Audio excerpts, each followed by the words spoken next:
Secondo tentativo, dopo i problemi risolti per Deniro Best, quindi si avviano dietro l'autostart, i 3 anni impegnati in questo miglio.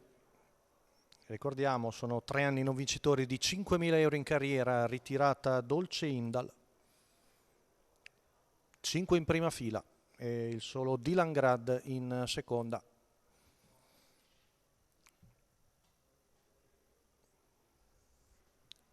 Rinuncia al lancio di Navald che parte piano. Veloci Deniro Best e Darciba, con all'interno che parte svelto anche Dylan Pax che rientra a Deniro Best, ma intanto Alessandro Gocciadoro ha preso il comando con Darciba davanti a Dylan Pax, mentre si accoda in seconda posizione. In terza posizione Deniro Best. Numero Vediamo il primo 2 paletto dei Durango 200 metri in squalificato. 15,3. Intanto c'è la squalifica per Durango, che si è gettato di galoppo. Fila indiana, un quintetto con in vantaggio la figlia di Ideale Luis, che arriva al paletto dei 400 in 31,5, 16,2 la seconda frazione.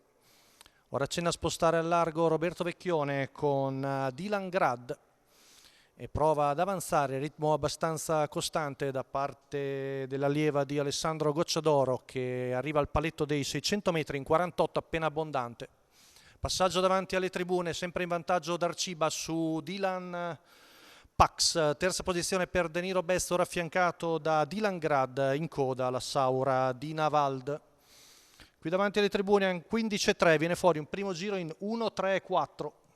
Viaggiato di conserva Darciba, Dylan Grad ne approfitta per avanzare, cerca di prendergli la schiena di Navald. Gruppetto che si fa più compatto, arriviamo al chilometro in 1,19,1. Sempre Darciba in controllo, seconda posizione alla corda per Dylan Pax, all'esterno ci prova Dylan Grad.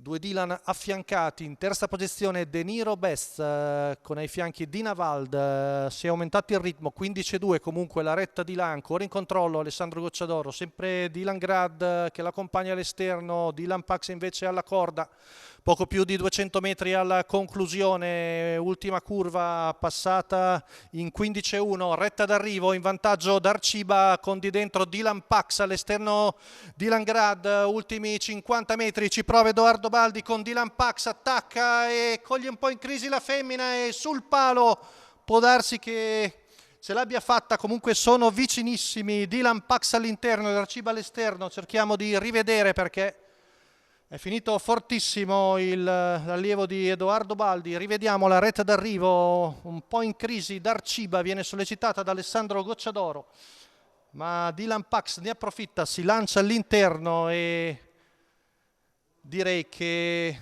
lo batte. Quindi vittoria per Dylan Pax su Darciba. Ha bruciato la femmina, l'allievo di Edoardo Baldi, il figlio di Iglesias della scuderia di casa, la nonna Sibe, che in retta d'arrivo in open stretch ha battuto la gran favorita. Rivediamo ancora una volta gli ultimi 200 metri con Dylan Pax che viene a cogliere una bella vittoria. Rivediamo. Mentre per il terzo posto Deniro Best rientra a Dylan Grad.